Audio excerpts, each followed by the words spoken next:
Hello and welcome to What Lingers, the podcast where we uncover the questions behind people's stories. I am Christian Figueroa. And I'm Liz Melkor. Together, we're the team behind Storytelling Lisboa, where once a month, 10 storytellers get on stage in front of 200 people and share true personal stories around a theme. It's always an incredible night, but there is a catch. We always have lingering questions for the storytellers. In our podcast, What Lingers, we get the answers. In our third season, we jump right in and take you back to that stage. You'll hear the original story told that night. Then, we sit down with the storyteller for a deeper conversation to explore what lingers for all of us. Just a quick note, since these recordings are from the actual stage, the audio might be a bit raw. Okay, so let's get into it.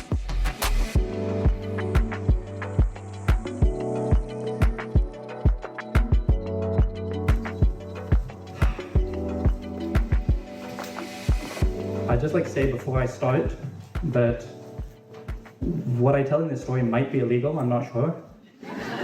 So all of this allegedly happened.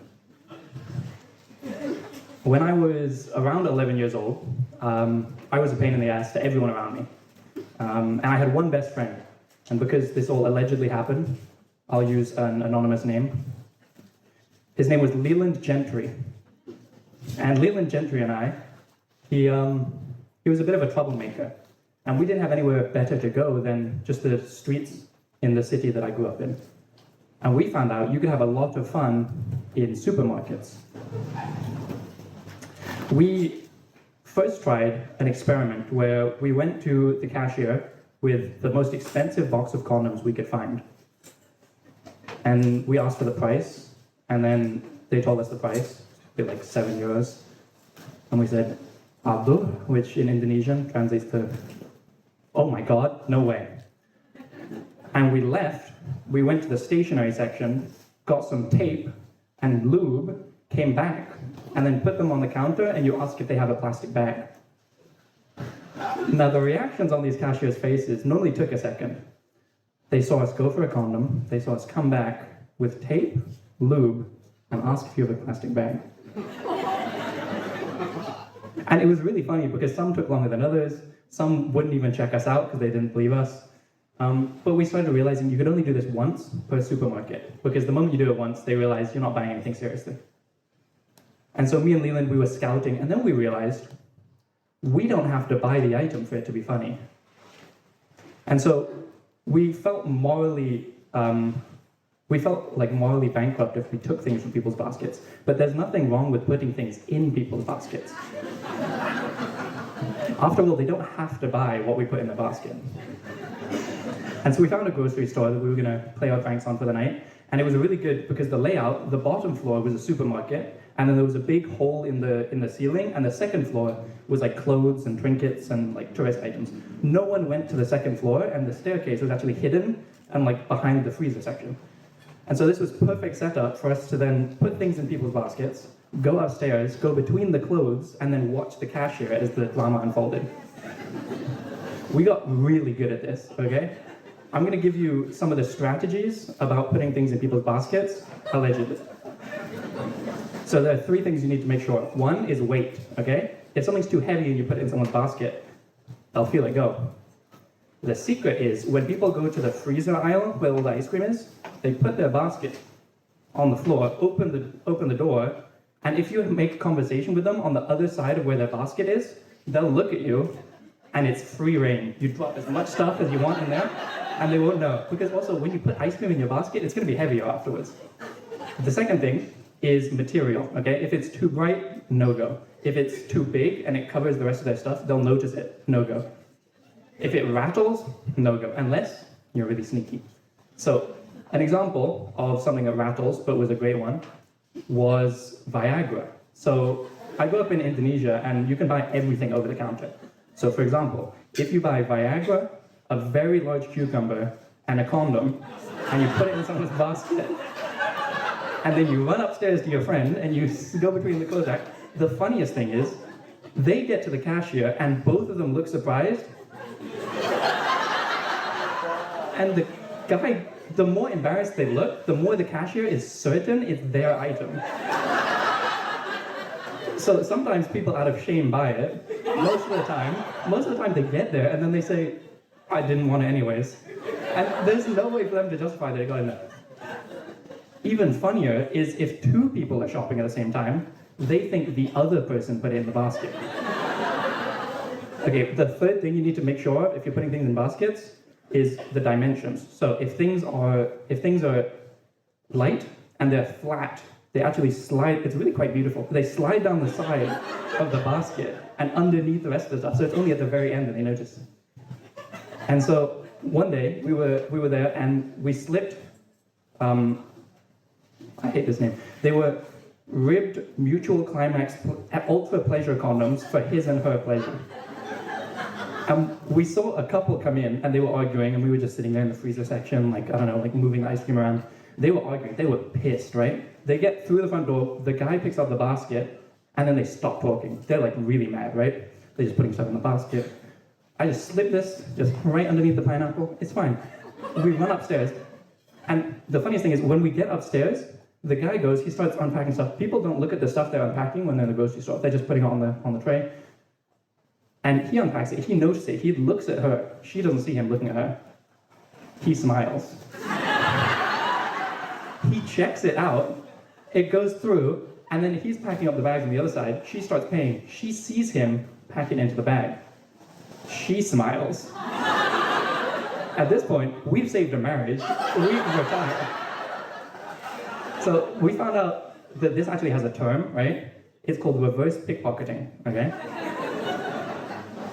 It's not illegal, I don't think, allegedly. And I learned this term because I started performing magic around the same time.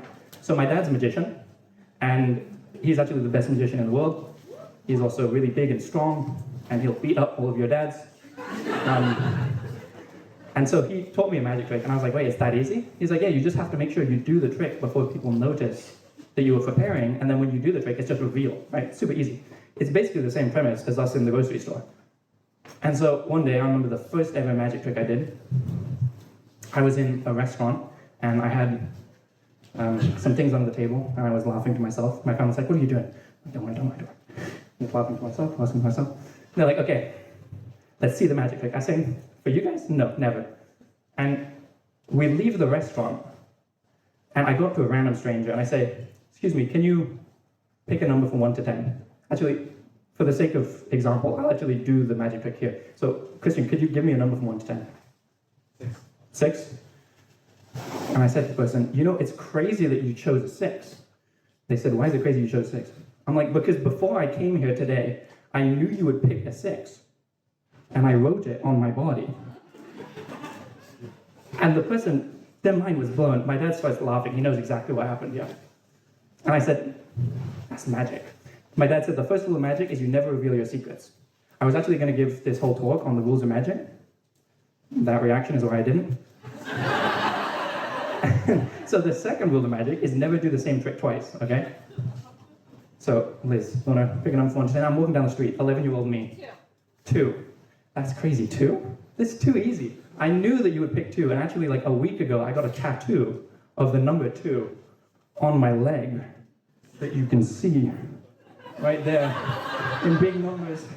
Okay, so you get the idea. I went around the street, and I'm asking all of these people numbers from 1 to 10. And they're all mind blown at this point. Can I get from the audience a random number? 5? 4? Okay, so we have 4, 5, we have 6. Okay, so I would say it's crazy that you picked a 4 because actually I knew you would pick. And then someone else came up and they're like, what about 3? And I'm like, well, it's crazy you would have picked 3. And so all of this is to say that I had prepared this advance, and the funniest thing isn't actually always the person you're doing the trick on not knowing what happened. Sometimes the funniest thing is when you know what the trick is, and then you get to watch everyone else get their mind blown, probably once. If you're lucky and they're a little bit stupid, twice. But like I said, you only do magic tricks once, because otherwise it ruins the secret. But actually, before I came here, so we had 4, 5, 6. So, can I get one more random number from 1 to 10? 8. We've had 8, 9, 2, 3, 4, 5, 6. The only one that hasn't been said today is 7. Now, there's no way I would know 9 out of 10 numbers that were picked. But actually, Christian, is that your bag right there? In the black bag? That's your bag. What if I told you inside your bag, if you look in the pocket, in the middle pocket behind the laptop, there's actually maybe something in there. No? Maybe? So actually inside the bag, you can check this later. Oh wait, no, there's a bag right there. Whose is that? That's mine. That's your bag.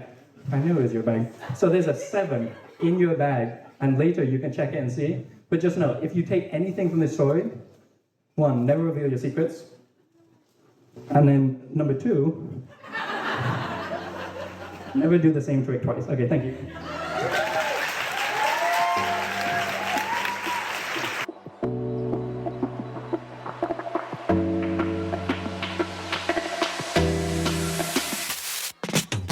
Luke, welcome to What Lingers. Thank you for being here with us, talking a little bit of your story and yourself. For the people listening at home, would you mind introducing yourself and telling us a little bit of who you are? Hello, everybody at home. I'm Luke Hamilton. I'm, I guess, just a storyteller. I've gone to the Lisbon storytelling events since the very early days and watched it morph into this become now. I am 26 years old. 26? Oh my God, you're super young. Okay. Maybe. Friends say I'm getting old, so I guess it depends who you hang out around. Okay, I'm 43. 26 is like, I feel like I barely was like an adult at 26. I was just coming online. Yeah, makes sense. I told a friend recently that I was having an existential crisis. He goes, "How old are you?" I'm like, 26. He's like, "Yeah, that checks out." Actually, to be honest, I was having an existential crisis around then, and I think there was a book out, and it was called A Quarter Life Crisis. I'm pretty sure I read it and was like, oh, that's me. Makes sense. That makes a lot of sense. Absolutely. And where are you from? Where I'm from is a bit of a mess. I was born in Singapore. I grew up in Indonesia. My mum's English and Irish. My dad's Scottish Chinese. So that makes me confused. A lot of things. Yeah. Oh, interesting. Okay, so actually, let's start there because I mean, your story starts in Indonesian supermarkets. And so tell me, what was it? What city were you in Indonesia? What was it like growing up in Indonesia? Were you in an international school? Like, sort of paint the picture of your 11-year-old life outside of supermarkets. Yeah, so supermarkets definitely were a mainstay. But yeah, I moved there when I was, I think, around 5. Born in Singapore, then moved to Ireland, where my mum's side of my family lives. And then I moved to Indonesia when I was 5. And I was quite unprepared for the change in lifestyle from Ireland to Indonesia. I was there with my khakis and my checkered shirts, and I was not fitting in with the kids with their flip-flops. I remember the first time I learned to wear flip-flops, I felt like a superhero. Going there, I met so many different people. I was in international schools, and at the point of the story, actually, I was in a school called Green School, which is known as the school without walls. It's basically built almost entirely of bamboo. And yeah, the people that I was messing around with in the story, it definitely took me some time to warm up to them because there was some strange experiences. I can tell kind of like a quick story of when I first arrived at the Green School for middle school. Yes, please do, really quick. But also tell me, what city is the Green School in? Okay. So this was in Bali. Okay, because that's different than Jakarta. Yeah, for sure. Yeah, Bali's definitely like kind of like the jewel of Indonesia, right? And the way I remember entering Green School was I went for an introduction tour. My parents were being walked around the campus, and they were like, "You go play with the kids." And trust me, I was not ready for these kids. I was coming from an international school that was IB curriculum, very strict, very like studentious, if that's a word. Yeah, and IB, for people listening at home that might not be familiar, it's International Baccalaureate. It's a very serious exam that you prepare for. Mm-hmm. And so your whole life is this quite rigorous academic system. And the Green School doesn't even have walls, right? The school is known for adventurous teaching methods and quite out-the-box thinking. So I go with these kids while my parents are on tour, and the first memory I have was some kid walking around barefoot with dreads, and he goes, "Dude, follow me, we're going to go to the river." And at this point, I don't know this kid, but I'm walking after him. We're going down this, like, honestly, I didn't know how his feet were surviving because it was a very hard rock road. He's like, "Watch this." Beside me, I see a big pile of what I thought was dirt. He climbs up a tree and he jumps feet first into the dirt. I was like, what is going on here? Like, is this a school? I'm like just entering middle school. And he's like, no, come closer. And I go closer. He's like, put your hand in the hole where I jumped. And it's hot. It's like moist and hot. He's like, it's compost. And I was like, what do you mean? What, Mom, take me home. What is going on? This kid just jumped off a tree barefoot into compost and then had me put my hand in it. So there was a lot of strange experiences in that school. Wait, stop. Okay, but so why did your parents move you to Bali? I have 2 older siblings, and all of us moved to Ireland the first time because my parents separated when I was 2. But then we would visit my dad in this hotel every month. He would come to visit. And eventually, apparently, after, seeing each other once a month for a couple of years, they fell back in love. And so they were like, all right, well, we're back together. Let's start anew. And we went to Indonesia and then spent the next 12 years there. And so did they pick Bali for us? I mean, were they, I guess what I'm trying to say is, were your parents like hippies? They wanted to go surf and put you in green school. Is that what they were looking for in Indonesia? Not quite, actually. My dad kind of does a bunch of different business related shenanigans, but he's like wealth coach, but also he bought a very cheap resort there, like very early on. And so that was like 2004, I guess. And so then that was his project through the years we were there, building this resort into a vacation destination. And my mom was a radiographer, so she was not a hippie by any stretch of the imagination. What is a radiographer? Like a nurse who does the x-rays. Oh, okay. So she was quite academic too, and I think she was definitely reticent to send us to the green school. She was more the one pushing, like, oh, you're going to do academics, you're going to do hard, rigorous study. But my dad ended up on the board of the green school for a bit, and so hence I got dragged along too. I mean, you had a really interesting upbringing for sure, but now I'm thinking, you mentioned that your dad is a magician or the best magician in the world, but he's also like a retreat wellness center thingy. How this happened? Is your dad like a famous magician? Not at all. Well, Damn it! Liz was sending me links of people with your last name, magicians around the they world. were magicians. Dude, I think I looked up, but I think I used your middle name, and I was looking it up. Thomas. At Thomas, exactly. And I think I found a magician named like Roland Thomas or something, and I was looking at him being like, does Luke look like this guy? You're just stalking random magicians out on the internet now. Kind of.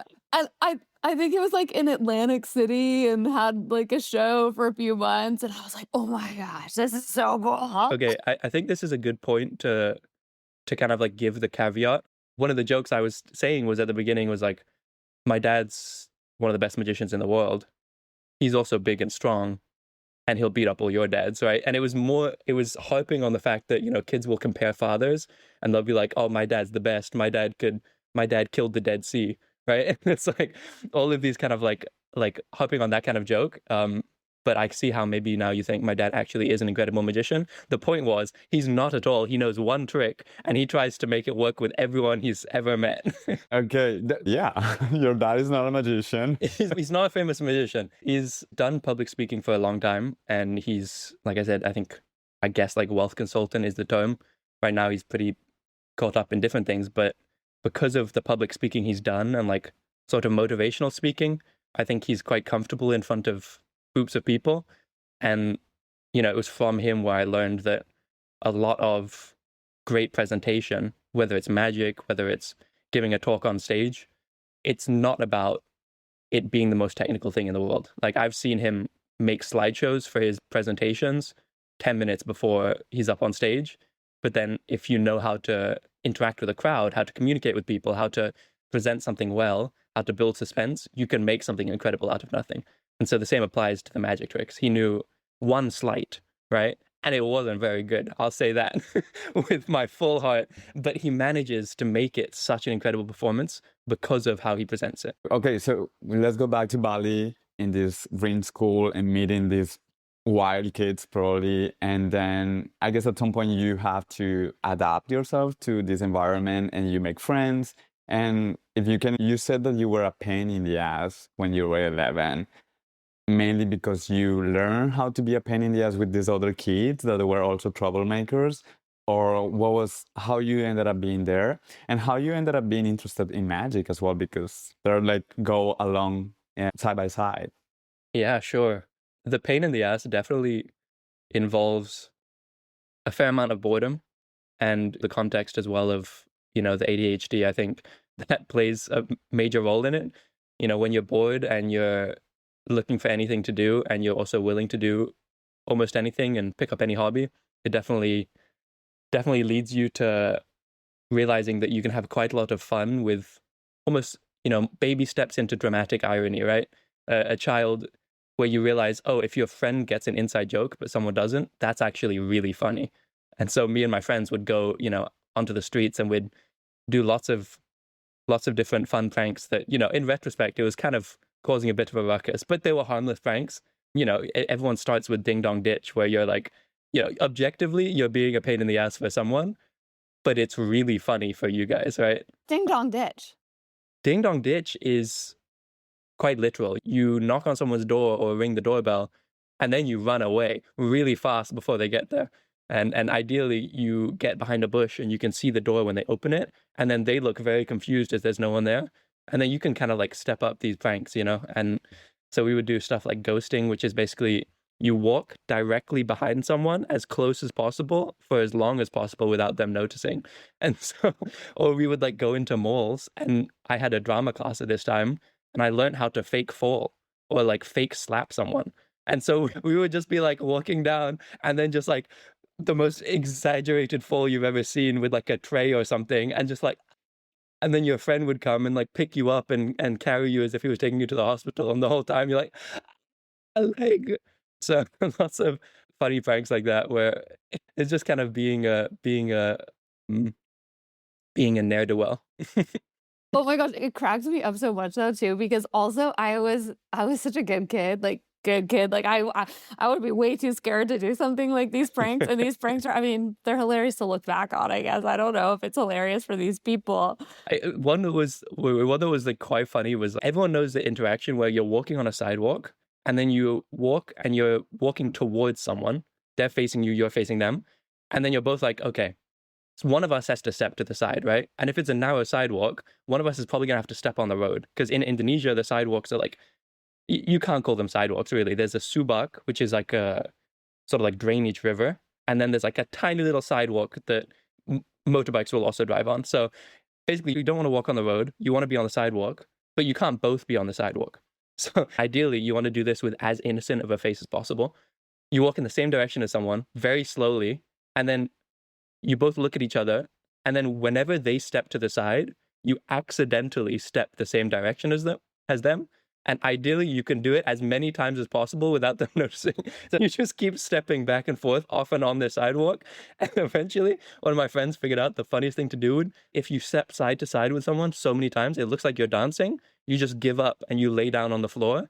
And the look on people's faces when they have to step over someone to get past them on the sidewalk, that's worth $1 million. Okay, wait, I'm sorry. Your pranks are actually kind of insane to me. Or I don't know, like amazing. Wait, okay, can you tell me more? Are there more? There's plenty more. I can talk all day about this. So in Bali, there's not many sort of like big community hubs you can go to, but there was a new building, which was a mall, right? And we found out that in the elevator of the mall, it's quite funny because there's all sorts of things you can do that are just very subtle. And a question of like what I'm looking for in these pranks, right? I think during this time, you could kind of maybe dig for some sort of meaning here, but I think it's true that when you're a teenager, you're kind of learning the rules of life. You're learning like the social codes. You're trying to understand what's expected of people, what's strange, what's normal, right? And even the idea of something being weird or not is dependent on like a cultural context around it, right? And what people expect. I think it does tie back into magic, where it's like expectation is where magic comes from, right? It's like someone's like, okay, they expect something to be able to happen or not be able to happen. And when you can subvert that, that's when it's very entertaining. And so in the elevator, there's simple things like trying to get as many of us as possible into the elevator. And then when someone shows up, if they don't know that you all know each other, there's all sorts of opportunity for like, it's almost like psychological experiments where we would try and get random people to kind of join in without realizing they're joining in. So like one would be like, if they enter the elevator, we'd all be sitting down. And all these tourists are coming to Bali and maybe they think it's culturally normal to be sitting down in the elevator. And so they open the door and there's a whole bunch of us sitting down and people would sit down with us. And you can't smile or laugh because they don't know it's a prank, right? They're just like, oh, okay, I don't want to be the odd one out. So they'd sit down and then you'd say like, what floor? And you just have someone who's acting like the doorman of the elevator. And then you press the floor for them. And then they go up and they go, thank you for joining us. It's like, they're like ridiculous nonsense pranks, but it's entertaining when you're in on it and you can keep a straight face. No, it's actually, it's amazing because when you told that story, I was like, oh, whatever. Like the elevator will open, they'll see the people sitting, and they'll obviously understand that they're all in on it. But you're right, because the context is different, and they're like, oh, I'm in a new country, maybe it's different here. And the fact that then they enter and then they sit down, Or like, oh, could you take your shoes off, please? and they would. And people are wearing flip-flops, so it's like low barrier to entry. But yeah, of course they would. All the flip-flops are lined up by the door, and everyone else has them off, so why not, right? It's like, and elevators, I'll say, are also really good for pranks like this because all you have to do is keep a straight face for like 1 floor or 2 floors, and the moment the doors close, you just crack up, and there's all of you guys like a bunch of monkeys in the elevator laughing. Oh my God, that's so hilarious. So, off the record, before we enter the episode, Luke was wondering why we picked this specific story because he has told 3 stories. And just to bring some context to you, Luke, when you told this story on stage, I remember, and this image lingers because you, of course, you made some magic tricks on stage, and Liz was fascinated. So this actually lingered with us. I think you've been probably the one person in 6 years of storytelling in Lisboa that brought this kind of magic and pranks story. So that's why we ended up choosing it, because also it's, as we always say in storytelling Lisboa, it's the range of the whole human experience, and pranking and, you know, trying to find like funny moments through like other people's kind of discomfort.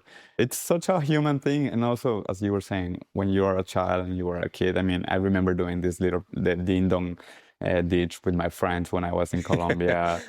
Naughty. Yeah, naughty. I thought you were a good kid like me. I'm just kidding. I mean, I was a little bit of both, but yeah, I think this is a very common thing when you are growing up.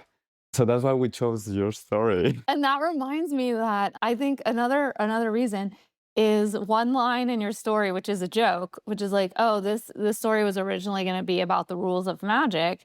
And then the audience has no reaction. And then you're like, oh, and that's why this story is not about that. And then everybody does laugh. But the thing is, like, I don't know about the rest of the audience, but for me, I was like, oh my God, the story is about the rules of magic. And then I'm thinking your dad's like David Copperfield. And but actually, but let's talk about the magic, because for me, the rules of magic is fascinating. I love magic. I love going to magic shows, Mentalists. I went to David Copperfield when I was 14. I still remember being in like the 7th row and watching him cut a body in half without a box. I thought it was the coolest thing. So did pranks become magic for you? Do you do magic for real? Are you a magician? And what are some of the rules of magic? I started magic because of my dad, like I said, but it was because I saw him do what looked like a million tricks, and I was amazed just as everyone else. What would be an example? The trick, the sleight he knows how to do is very sloppy, but then he knows what card you chose. And when you know what card someone chose, you can present that in any way, right? So something he's taken to recently was using something that I used to do, which is in different photos, we would travel, and I was very lucky to kind of be dragged around by my dad when I was younger and travel sort of different places in the world. And in photos with the family, or like photos of me in like, you know, Italy or something, I would sneak a playing card, you know, in the photo, like just like peeking out the side of my shirt or something. And then I was like, you got to set up these tricks so that, you know, years in the future, I'm like, oh, you remember that photo when we were in Italy? And so he's got all these photos on his iCloud, and he'll be like, okay, so the card you chose I took a photo 5 years ago with my son. And if you look in his hand, there's a playing card. And then people are mind blown because they're like, I thought I chose a random card. And then look, now it's in a photo from like 10 years ago. How's that even possible? And so that sort of reveal like is so powerful because all you need with magic is to be one step ahead of the audience. You don't need to be 10 steps ahead. You just need to be one step ahead. So while I'm preparing for the next part of the trick, you still think I'm on the previous one. And then I can always be blowing your mind. And so he knows one sleight, which helps him know what card someone chose, and he can present it in infinite ways. And so in my child brain, I thought he knew 100 different tricks, but he could just change one trick to be 100 different ways. I wanted to learn that from him. And when he first showed me, I was like, I'm going to be a magician. And can you define sleight for me? A sleight is like a technique. It's like a trick, but it's a technique in a trick. So if I'm holding a deck of cards and I can get the bottom card to the top card without you noticing, that'll be done using a certain sleight. And there's many different ways you can do it and manipulate cards. Or if I have a coin, I can make it, go from one hand to the other. And there's tons of different ways to do it. But if you know one, in theory, you're not a magician, you know one trick. But if you can present it as one sleight becomes many different tricks, then you're a magician. I get it. So it's sleight of hand. And so, for example, with the card one, if I knew how to get the bottom card to the top card, I could always know what card the person was going to have. Somewhat, right? That would be called a force. A force is where you give someone a choice of a card, but you actually force them to pick a card. And like all magic, there's infinite ways to do this. And when I was younger, found out my dad knew one sleight. And then I made it my life's goal to learn as many as I could and as technical tricks as I could. And then I would go and I would perform these tricks. And my grandma would maybe clap. She'd go, oh, that's cute. And then my dad would perform the same trick the 10th time in a different way. And people would be applauding. They'd be giving him their babies to sign. They'd be like, take my like house. I'm like, what's the difference? And it turns out, it is just presentation, right? Doesn't matter how technical the trick is. If you present it better, people will be more mind blown. Yeah, and as you speak, my brain is being picked in the sense of the psychology behind this, because it's like you're playing with the mind of someone, and also it just reminds me of, probably this is also marketing, the way you market something. And recently there's a big internet fuss about Taylor Swift's new album, and people are calling it the Easter eggs, and they are realizing like artists use this resource a lot with their albums because they know ahead what they're gonna do in the future. Probably they have 3 albums planned in the future. So when they really, I don't know, I don't follow much Taylor Swift, but I've been reading something. And she was touring last year, and she just announced this new album that is in orange colors and stuff.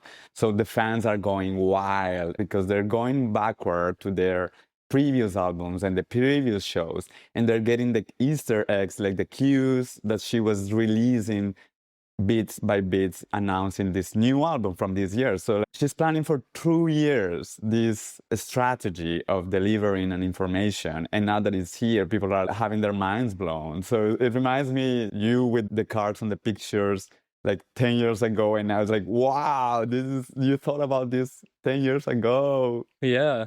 I mean, I remember the first time I had an experience like this was because one of the most famous magic tricks of all time was someone having a playing card that they chose be grown into a tree, right? And so the story goes that someone's in a park with someone, and they're like, "Hey, can you pick a card, any card?" He does a magic trick. I'm so sorry to any like magic aficionados out there. I don't remember the name of who it was, or maybe if it's just a story. But basically, they pick a card.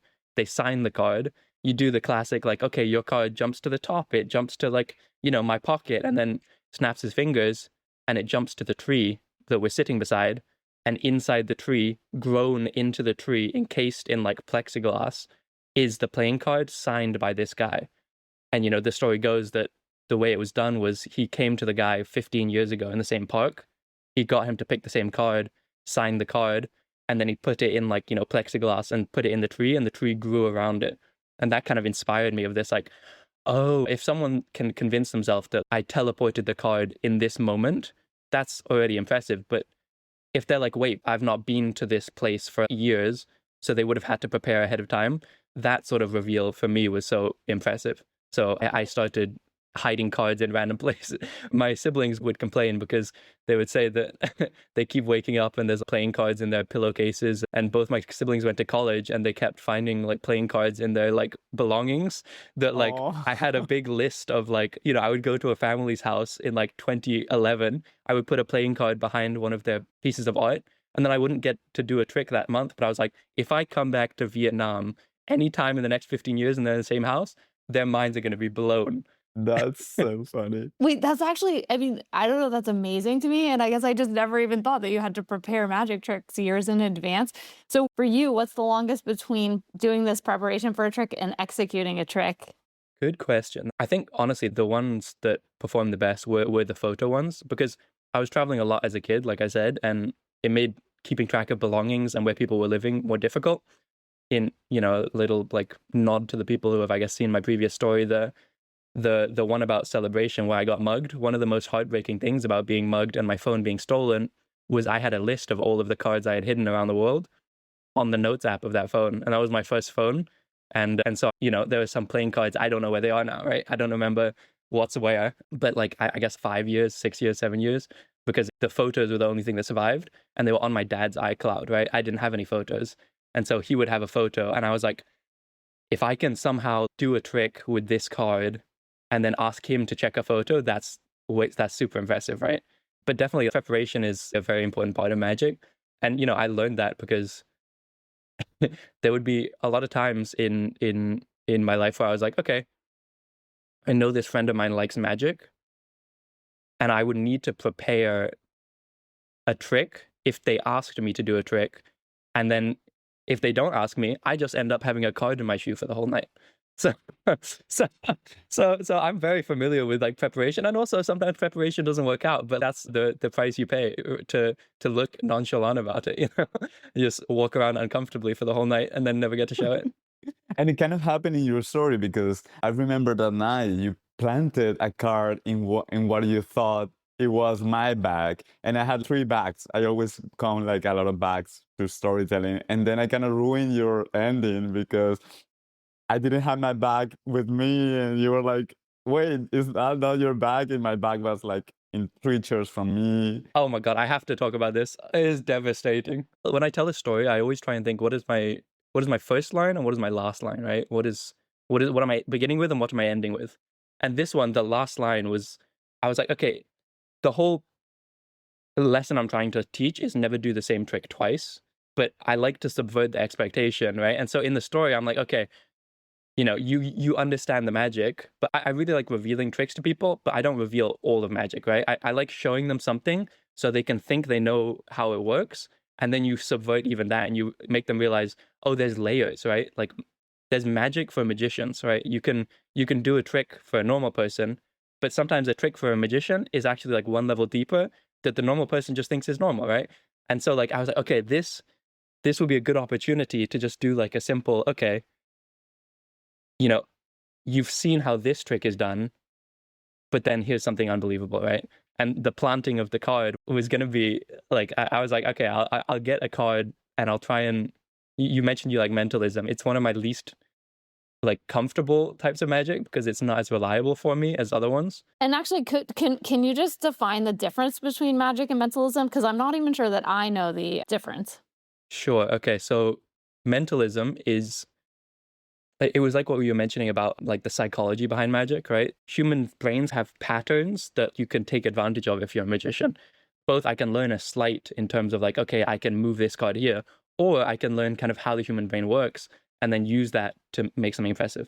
So I'll give an example of mentalism. If I told you, think of a number from 1 to 4, right? Almost everybody is thinking of 3, right? Almost everyone, right? It's because I say 1, 2, 4. Your brain hears 1, 2, 4, it fills in the gap of 3. If I say like, pick a random number from 1 to 100, more than like a quarter of people are going to pick 37. Okay, I picked 27. That's so weird. But even then, I thought it was close. Yeah, your brain is like finding these facts. So 3 is an odd number, 7's an odd number, 3's like low, 7's high. They're kind of like, 5's are too obvious. 1 is like no one's going to pick a 1. It's all of these sort of factors. And so the one I was doing, I had kind of backups on backups. This is one thing that, like I said, my dad knows one trick. If it goes badly, he flounders, right? But by learning many different sleights, it's one of the things that kind of protected me against this embarrassment of failing a trick. And this is the first trick I failed for a long time on this stage. I was like, oh no, but it's okay. I think I managed to somehow like breeze past it in the end, so people didn't, get caught up too much. But yeah, the backups meant that I could basically guarantee at some point the 7 is going to pop up in the story, right? And the fact that no one mentioned 7, like that's just like a happy coincidence. I'll take that, right? I have a funny story of opportunistic magic, which what like sometimes shows up that I can tell after, but yeah, in the trick, I used mentalism, which is like, I'm not actually using a physical thing. I'm just trying to get people, like, if I say, think of a number from 1 to 10, a lot of people think of 7s. And then in terms of suits, most people, if I ask a random suit, most people will pick hearts first. And so, like, I have a decent chance, if I have the 7 of hearts somewhere, that, like, I can do something amazing, right? There's one you can do at home, which is, like, if you want to do one on your family members, no guarantees this works. That's the thing with mentalism. But when it does, the secret is you can go to many different members of your family, and the one it works for, they'll tell everyone else that it's super impressive. Just make sure they don't talk to each other about it. So, like when you're asking the audience, if you were asking the audience, call out a number of a cards, the likelihood of somebody saying 7 of hearts is really high, right? And then you pick that person. Exactly. Or like, something that you might see people do is like, hey, you choose 5 or 7. And they don't tell you what you're choosing. But if you choose 7 and they want you to pick 5, they'll be like, okay, we'll get rid of 7. If you choose 7 and they want you to pick 7, they'll be like, okay, we choose 7. And so mentalism is about this, like moving people's preferences without actually using something tangible. Okay, that makes sense. Yeah, it's like marketing. Yeah, exactly. It's exactly like marketing. It's all about moving people's attention and like inclinations with things, right? Like a lot of, I mentioned ADHD, a lot of that and my understanding of it, and ironically, came from learning magic, right?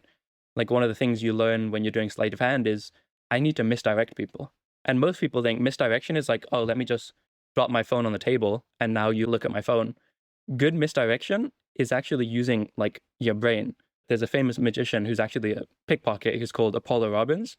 And he talks about there's a dude in your brain, right? And he's the guy who's in control of monitoring, your vision, your hearing, all of your senses. Unfortunately, he's also the same guy who's responsible for your memories. And so if you ask someone to remember something, that guy has to get up off his chair, monitoring everything, turn around, open the filing cabinet, take the memory, and then bring it out. When he's looking for the memory, the person's not attending to their senses. When you do magic, you can realize, oh, if I tell you, okay, pick a card, and then, okay, is it a high card or a low card? When someone has to think about numbers and then high or low and say they picked an 8, they're like, is 8 high? Are face cards high?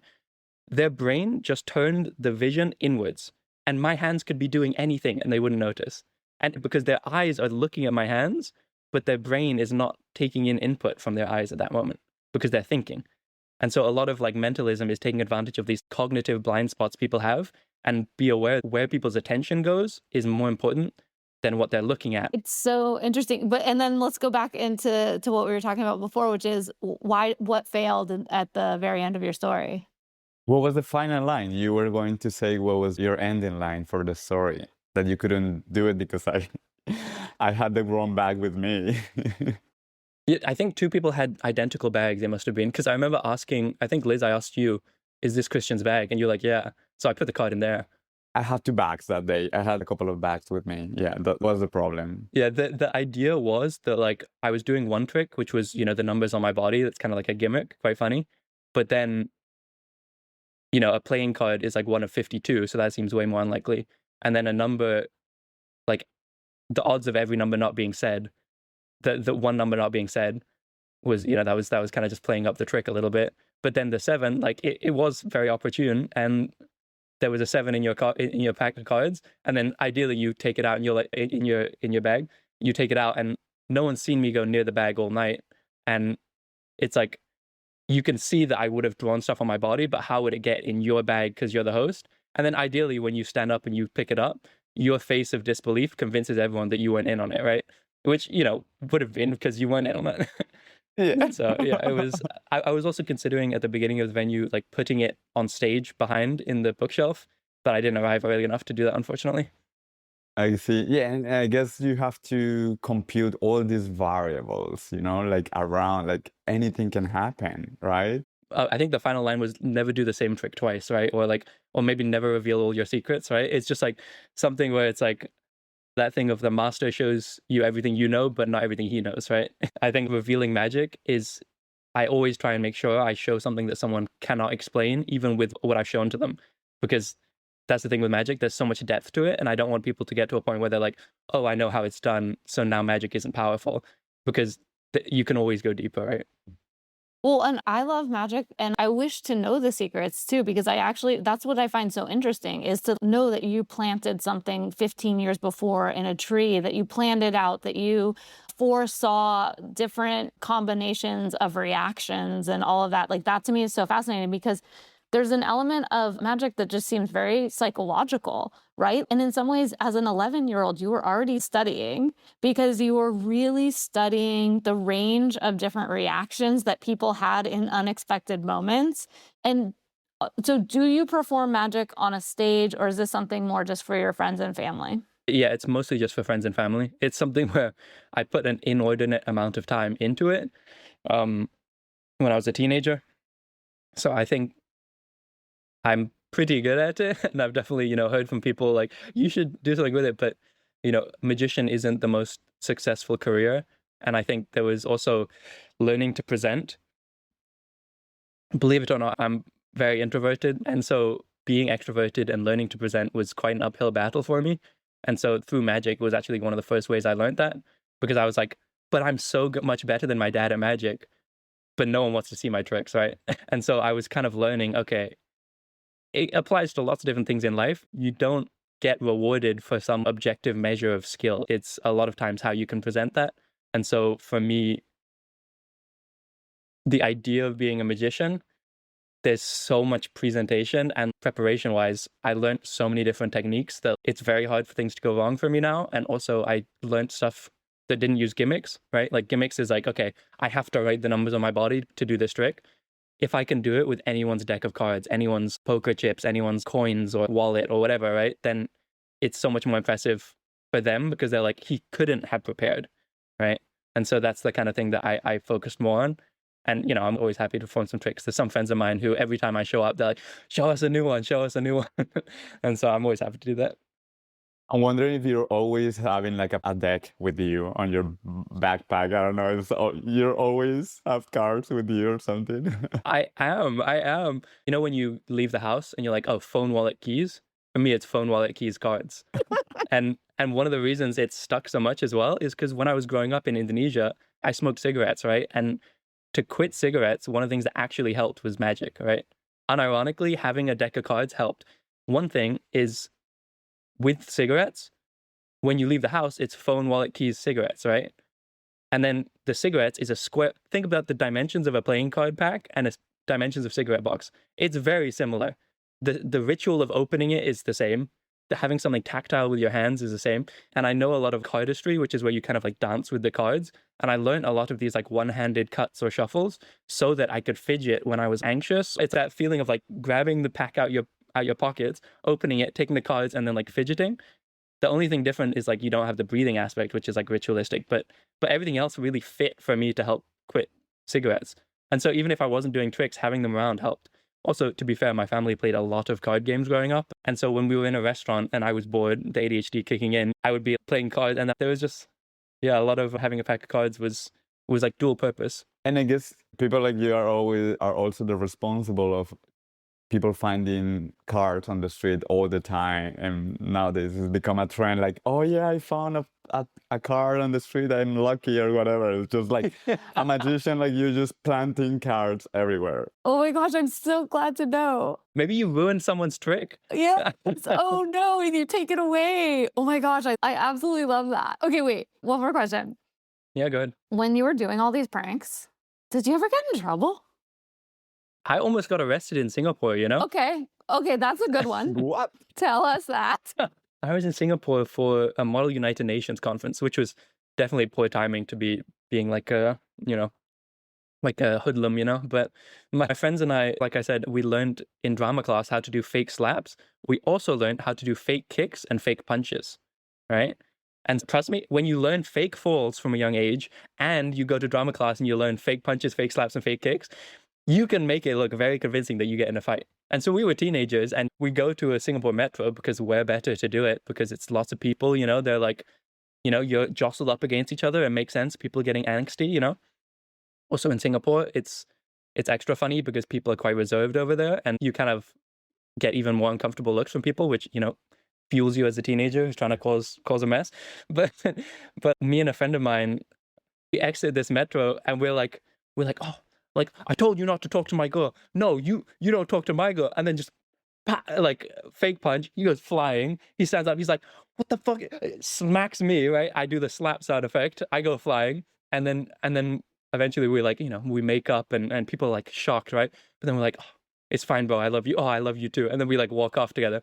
But then there were policemen in the metro and they came and they basically took both of us to this little viewing cubicles where the metro people kind of sit.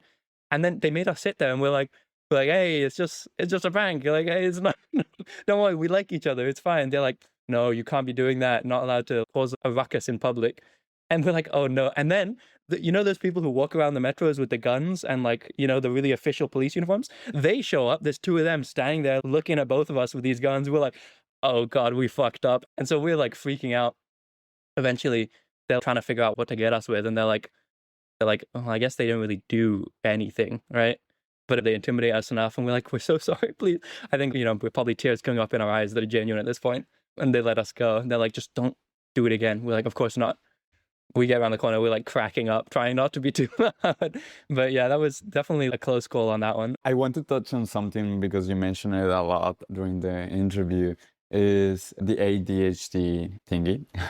Curious to know when you were diagnosed, or do you put a name on it? If you were always aware of this, or I mean, you were a kid, just a little bit of that. I wasn't always aware of it, no. I mean, it's one of those things in retrospect, you're like, oh, everything makes sense. But without getting into too much detail, if people want to check, I have a YouTube channel where I talk about some of the process of getting diagnosed, because I got diagnosed at quite a late age. I was like 21, I think, when I got diagnosed. And it definitely changed a lot of my life and how I approach things. And the way it happened was, unfortunately, you know, my parents did separate again. They divorced, and that was in the middle of my high school experience, and I ended up moving school again after that. But God bless her, she's still alive, but like my mom is quite the helicopter parent. And so she kind of took control of my executive function. And in retrospect, that was a blessing because that meant she would drill me. She would make sure I'm always like, what did you work on today? What do you have for the rest of the week? We're going to sit beside each other and you're going to do it beside me. And as much as that's like, you know, for some people, hell, it actually kind of propelled me to a person that I couldn't have become without her, where like, I did very well in school, and that normally doesn't track well with ADHD kids. I did super well, and in retrospect, it's because she did so much micromanaging of me that helped me so much. But then some stuff happened with my family, and she kind of disappeared from my life for a bit, and I was left in a bit of a weird vacuum where, for sure, you know, growing up and learning to be independent of your parents is one thing. But I think for me, it was like, I literally wasn't a person after she left. It was like, I couldn't do anything. I couldn't, like, you know, attend to my life at all. And it was definitely disorienting. And I was in college for a year, but then dropped out. Like I failed college like 3 times and was trying to work during the time and move country a lot. And it was very messy for me. But when I moved here for the first time, which was like 3 years ago, this was kind of like one of my last chance sort of things. I don't know, without getting too depressing on it. It's just like, I was like, okay, well, I feel like I've tried everything else. Maybe it's ADHD, right? And then I went to a specialist here and we spoke for like an hour and a half and everything he said was just clicking. Can you give us 3 examples of things that you were like, this matches the ADHD that were relevant for you at this point of your life? Like you were 21 already. Yeah, I think I struggle with a lot of addictions. I think that's something that is a common trope. Also, the time blindness and poor executive function applies to a lot of things. And so for me, the shame and the anxiety and depression element were all pretty tightly interwoven, where I felt so incapable of doing anything. And was pretty tough for me to have any sense of self-worth because of that. It's like things that seem easy for other people are really hard for me, even in relationships, right? One of the most devastating things for me was not being able to be reliable for people. And it was hard because I didn't know how to put words on it. But I remember one of my exes said, like, if someone really wanted to, they would do it, right? And when it came to executive function, my whole life was this battle between I desperately want to do some of these things, and my identity is such that I do these things, but then I don't actually do them. And it created this rift within me where the rift between my actions and my intentions were just so hard to grapple with. And then having some clarity on that through ADHD was like profoundly helpful for me, and like kind of started my life. It's interesting to hear you talk about it, because I feel like you've been so methodical sort of in your prank planning and your magician planning, which is amazing. And I will say that we will definitely link Luke's YouTube channel in our show notes so that people can visit it. And it's been amazing talking to you, but I think we have to wrap it up. And so we just have one final question, which is, how has it been for you revisiting your story today? Is that what we did? We revisited the story. There's almost like we revisited my childhood, but it was a fun experience. I was glad to share with you guys. I'll be honest, for the listeners at home, you might not have seen it because if you don't have the visuals, but the look in Liz's eyes is what I do magic for. Some of the surprise and the shock and the awe and the disbelief. And same with Christian, hearing about, the stories of me like being a prankster when I'm younger. That's why I would do magic stuff. And that's also why I'll tell stories. These stories have been such a fun experiment for me because it links back. My dad was an incredible storyteller, right? And I'm very lucky to have grown up around him because maybe some of it rubbed off, right? But so much of it was realizing, okay, I don't tell the story or do the trick for myself. I'm doing it for the audience. When I was doing the tricks for myself, I was like, I'm so good at magic, I want to show this technical thing I did. The audience doesn't care. But if I'm doing something for the audience, if I'm telling a story for the audience, then okay, I respect their time so much more. And I realize there are some details that aren't necessary, right? It's like, don't let the truth get in the way of a good story. It's about the audience, not about you. But I really appreciate you guys having me on. It's been so fun. And Liz, next time we see each other, I'll bring a pack of cards and I'll do some magic for you.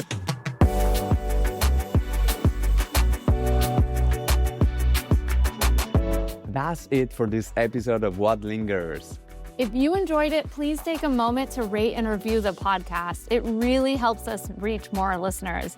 And if someone came to mind while you were listening, we'd love for you to share this episode with them. What Lingers is a podcast from the team behind Storytelling Lisboa, and is produced by both Liz and I, and edited by Liz. We're a small project, and your support truly motivates us to keep going. Would also love to hear from you. Feel free to send us a DM or even a voice note with your thoughts, your comments, or questions to our Instagram @WhatLingersPod. Don't forget to subscribe and follow us so you never miss what lingers next. Bye! Bye!